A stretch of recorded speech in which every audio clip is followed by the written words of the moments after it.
అన్నదాతల యొక్క బాధలు, వాళ్ళు పడుతున్న గిట్టుబాటు ధర లేక, మార్కెట్లోకి పోతే ఎరువులు దొరక ఎన్నో ఇబ్బందులు ఈరోజు అన్నదాతలు ఇబ్బంది పడుతున్న సందర్భాన్ని ప్రభుత్వాన్ని దృష్టికి తీసుకొని రావాలని చేపట్టినటువంటి ఈ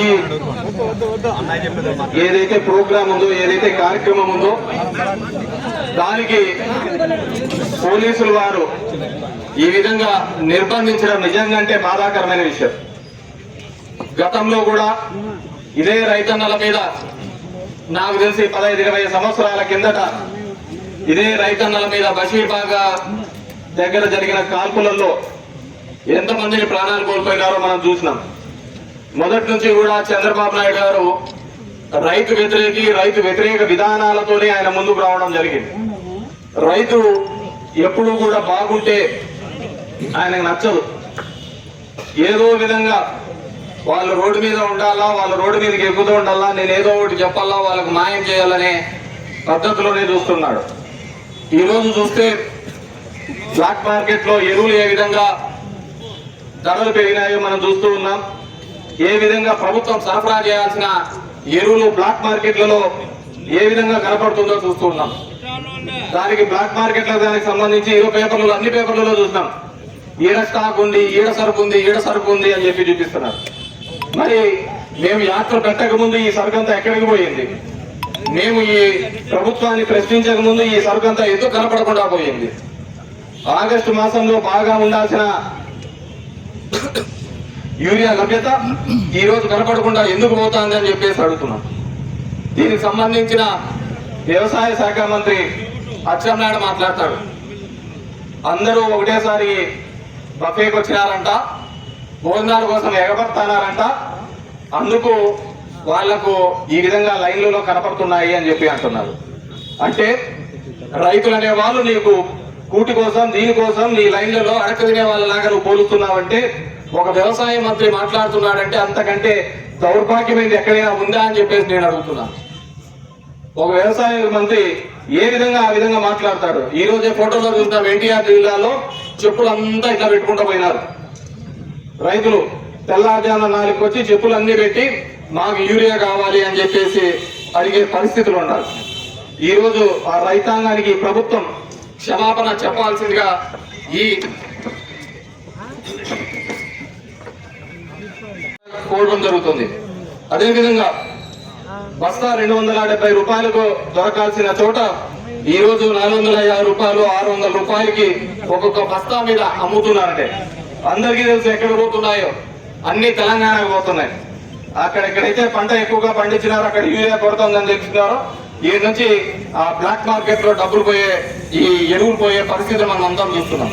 అదేవిధంగా గతంలో కంటే ఎక్కువగా ఇచ్చినామని చెప్తున్న ఈ ప్రభుత్వం గతంలో కంటే ఇప్పుడు సాగు తగ్గినా కానీ ఎందుకు ఈ విధంగా ఎప్పుడూ లేని విధంగా ఉంది అని చెప్పి అడుగుతున్నాను. దీనికి పెద్ద విషయం అవసరం లేదు. నువ్వు ఆర్బీకేలు ఉన్నాయి, ప్రతి 2000 జనాభాకు సంబంధించి ఒక ఆర్బీకేలు ఉన్నాయి. రైతులు వచ్చి ఎంత కావాలని డిమాండ్ అని బుక్ చేసుకుంటే అక్కడే విషయం తెలిసిపోతుంది, ఎంత రైతులకు ఎంత అవసరం పడుతుంది, ఎంత యూరియా కావాలని. గతంలో అదే విధంగా చేసేవాళ్ళం. అంతకుముందు కూడా చూసినాం మనం. 2019 కంటే ముందు వేరుశనగ పంపిణీ అప్పుడు ఏ విధంగా ఉండేది? మార్కెట్ యార్డ్ లో వచ్చి ఇట్లాగే చెప్పులన్నీ పెట్టేసి తెల్లారి 3 గంటలకు వచ్చి ఎదురు చూసేవాళ్ళు. తర్వాత క్రమంలో ఎప్పుడైతే ఆర్బీకే ద్వారా మనం ఇస్తున్నామో, ఎక్కడే కానీ క్యూలు కానీ వేరుశనగలో ఈ విధంగా ఇబ్బందులు పడుతున్నాయని ఎక్కడే కానీ చూసిన సందర్భం లేదు. ఎందుకంటే ఒక ఆలోచన విధానం ఉండాలి, రైతాంగానికి మేలు చేయాలని ఒక ఆలోచన విధానం ఉండాలి. కానీ ఈ ప్రభుత్వం అలాంటివి ఏవే కానీ చేయకుండా ఎంత అవసరమవుతుందనేది కంప్లీట్ గా వ్యవసాయాన్ని పూర్తిగా నిర్లక్ష్యం చేసి వీళ్ళ సోకులకు, వీళ్ళు ఇచ్చే స్టేట్మెంట్లకు మనం చూస్తూనే ఉన్నాం. ఈ 2 ఏళ్లలో వరి ఏ విధంగా గిట్టుబాటు ధర లేకుండా పోయింది. మిరప కోసం ఏ విధంగా గిట్టుబాటు చేయండి. నేను ఒకసారి ముదుగుబ్బ నుంచి పులివెందులు పోతుంటే మా ముదుగుబ్బ నుంచి దగ్గర 500-600 మంది పొద్దున్నే బొలేరోలోను ఆటోలోనూ పోతున్నారు. ఏమా ఇట్లా వస్తున్నారు అంటే, ఈడ మిరపకు ఉంది అని చెప్పి మిరప కోసం పోయడానికి పోతున్నాం, పక్కదాని లేకి అన్నారు. సరే అని చెప్పి అమృతపల్లి దగ్గర అడిగిన, అక్కడున్న రైతులను అడిగిన, ఏం లేదా మిరప ఎంత ఉపయోగపోతుంది అంటే, గతంలో 53 కేజీలు, ఒక మూటకి 53 కేజీలు వాళ్ళు లెక్కేస్తారట. 53 కేజీలు లెక్కేసేది గతంలో 5,000, 6,000 ఉండేది, ఇప్పుడు కేవలం 693 రూపాయలు, 700 రూపాయలతో పోతుంది అని చెప్పి ప్రతి చోట కూడా ఈరోజు వరి, మిరప, పత్తి, జొన్న, కందులు, మినుములు, పెసలు, మొక్కజొన్న, సజ్జలు, రాగులు, అరటి, చీని, పొగాకు, ఉల్లి, ఏ దానికైనా చూడండి. ఈరోజు ఉల్లి చూసినాం ఏ విధంగా కర్నూలులో జరుగుతోంది.